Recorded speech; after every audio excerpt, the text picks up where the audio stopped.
Hello everyone, welcome to this challenge zoology notes. आज के इस वीडियो में आपको बताऊंगी कार्बोहाइड्रेट डाइजेशन के बारे में। स्पेशली इस वीडियो में आपको बताऊंगी कि enzyme involve in carbohydrate digestion, मतलब कौन कौन से एंजाइम जो होते हैं वो कार्बोहाइड्रेट डाइजेशन में हेल्प करते हैं। तो क्या होता है carbohydrate digestion? Carbohydrate is an important component of diet. ये जो कार्बोहाइड्रेट जो होता है बहुत ही महत्वपूर्ण घटक होता है हमारे डाइट में, क्योंकि कार्बोहाइड्रेट जो होता है वो एनर्जी गिविंग फूड होता है। आपको इंस्टेंट एनर्जी, मतलब आपको ज़्यादा से ज़्यादा एनर्जी चाहिए तो आपको कार्बोहाइड्रेट खाने से वो एनर्जी मतलब बहुत ज़्यादा मिलता है। Human diet contains 60 to 83% of carbohydrate. हमारे ह्यूमन जो है, ह्यूमन में क्या होता है, तो उनका जो डाइट होता है वो जो खाते हैं वो लगभग 60 से 83% तक क्या होता है, तो कार्बोहाइड्रेट ही वो अपना डाइट में लेते हैं। जो कार्बोहाइड्रेट में जैसे कि वीट हो गया, राइस हो गया, पल्स हो गया, they provide the main block of the energy for the organism. ये जो है ये सबसे ज़्यादा एनर्जी देता है और ये मेन कंपोनेंट है एनर्जी का किसी भी जीव में। The breakdown of complex carbohydrate into monosaccharide is called carbohydrate digestion. बोला जा रहा है कार्बोहाइड्रेट का एक कॉम्प्लेक्स एक जटिल कार्बोहाइड्रेट जब मोनोसेकेराइड में बदल जाता है तो उसको कार्बोहाइड्रेट डाइजेशन कहा जाता है। कार्बोहाइड्रेट कैसे फॉर्म में रहता है, तो एक सॉलिड फॉर्म में रहेगा, उसके बाद वो डाइसैकेराइड में बदलेगा, मतलब दो दो का पेयर में होगा और वो फिर मोनोसेकेराइड में बदल जाएगा। यही होता है डाइजेशन ऑफ कार्बोहाइड्रेट्स। उसके बाद है प्लेसेस ऑफ कार्बोहाइड्रेट डाइजेशन। किस किस जगह पे कार्बोहाइड्रेट का पाचन होता है। The digestion of carbohydrate occur in the buccal cavity, stomach and intestine. हमारे जो बकल कैविटी होते हैं, स्टमक होते हैं, इंटेस्टाइन होते हैं, वहाँ पे कार्बोहाइड्रेट का डाइजेशन होता है, वहाँ पे पाचन होता है।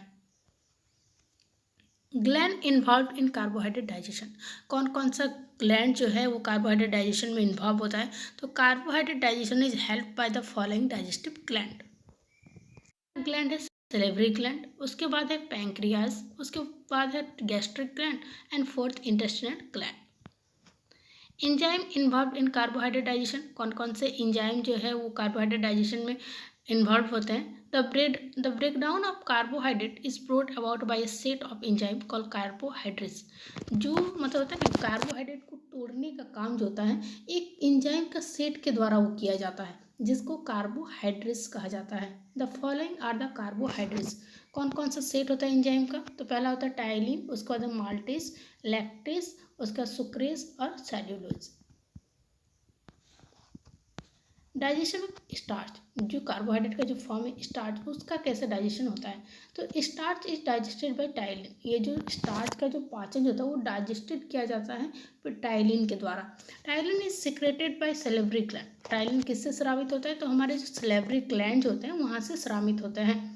First of all starch is converted into soluble starch. सबसे पहले तो स्टार्च जो है वो बदलता है एक सॉल्युबल स्टार्च में। The soluble starch is converted into erythrodextrin. फिर वो सॉल्युबल स्टार्च जो है वो बदल जाता है इरेथ्रोडेक्स्ट्रिन में। इरेथ्रोडेक्स्ट्रिन इज टर्न इनटू एक्रोडेक्स्ट्रिन। फिर वो इरेथ्रोडेक्स्ट्रिन किस में बदल जाता है, तो एक्रोडेक्स्ट्रिन में। Finally achrodextrin is converted into maltose. फिर वो एक्रोडेक्स्ट्रिन बदलता है माल्टेज में।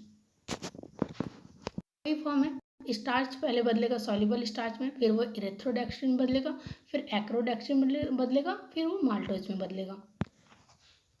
उसके बाद डाइजेशन ऑफ ग्लाइकोजन। ग्लाइकोजन का डाइजेशन कैसे होता है, तो ptyalin hydrolysis glycogen into maltose. जो टाइलिन जो होता है वो हाइड्रोलाइज करता है ग्लाइकोजन को माल्टोज में। उसका बाद डाइजेशन ऑफ माल्टोज। माल्टोज का डाइजेशन कैसा होता है, तो maltase is digested by maltase. Maltose का डाइजेशन जो होता है वो माल्टेज के द्वारा होता है। It is secreted by salivary gland and gastric gland. और ये जो माल्टेज होता है ये स्रावित होता है सेलेवरी ग्लैंड से और साथ ही साथ गैस्ट्रिक ग्लैंड से स्रावित होता है। Maltase split into 2 molecules of glucose. ये जो माल्टेज जो है ये टूट के 2 मॉलिक्यूल बनाता है ग्लूकोज का। उसका डाइजेशन ऑफ सुक्रोज। सुक्रोज का डाइजेशन कैसे होता है, तो sucrose is digested by sucrase. Sucrose का डाइजेशन कैसे होता है, तो सुक्रेज के द्वारा होता है। जिसी तरह माल्टोज का माल्टेज के द्वारा होता है, उसी तरह सुक्रोज का सुक्रेज के द्वारा होता है। Sucrase is secreted by gastric gland. ये जो सुक्रेज जो है स्रावित होता है गैस्ट्रिक ग्लैंड से। Sucrase split sucrose into glucose and fructose. ये जो सुक्रोज जो है ये टूट के 2 फॉर्म में बदलता है, ग्लूकोज और फ्रुक्टोज में। उसका डाइजेशन ऑफ लैक्टोज। लैक्टोज का डाइजेशन कैसे होता है, तो lactose is digested by is secreted by gastric gland. ये जो लैक्टोज जो है ये डाइजेस्टेड होता है लैक्टेज के द्वारा, जो कि स्रावित होता है गैस्ट्रिक ग्लैंड से। Lactase split lactose into glucose and galactose, और लैक्टोज जो है ये टूटता है ग्लूकोज और ग्लैक्टोज में।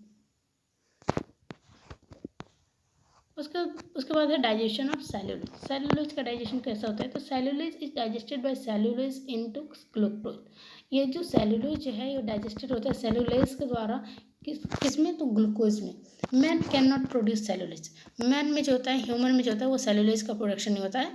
इन herbivorous animal the alimentary canal contains numerous bacteria and protozoan. जितने भी हार्बीवोरस होते हैं, मतलब बस जो घास खाते हैं, उसमें जो होता है एलिमेंट्री कैनाल जो होता है उसमें बहुत सारे बैक्टीरिया और प्रोटोजोन्स कंटेन करते हैं एलिमेंट्री कैनाल में, क्योंकि वो बस घास खाते हैं, हरा चीज खाते हैं।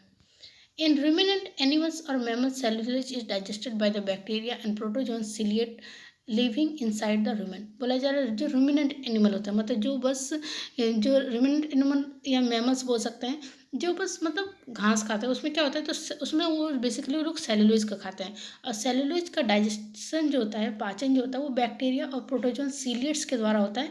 कहाँ पे होता है? तो रूमेन के अंदर होता है, उनका बॉडी के जो स्टमक होता है ना हम लोग का, उसी तरह रूमिनेंट एनिमल का रूमेन होता है, उसमें वो होता है, उसके अंदर पाचन होता है। In the rumen bacteria digest the cellulose into acetic acid, butyric acid, propionic acid, ethanol, ETC. वो जो रूमेन बैक्टीरिया जो होता है वो डाइजेस्ट करता है सेल्यूलोज को, मतलब जो घास खाता है वो सेल्यूलोज हो गया, और उसको वो क्या करते हैं? पाचक मतलब पचाता है, एक तरह से बोल सकते हैं। वो डाइजेस्ट कराता है। कौन कराता है ये काम? तो रूमेन बैक्टीरिया करता है। कैसे? उसको क्या कहते हैं? सेल्यूलोज को बदल देता है एसिटिक एसिड में, ब्यूटरिक एसिड में, प्रोपाइनिक एसिड में और इथेनॉल में। उसके बाद आपको इस फिगर को आपको ड्रॉ करना है कि कैसे रूमेन मतलब रूमिनेंट मैमल्स में डाइजेशन का वो प्रोसेस होता है।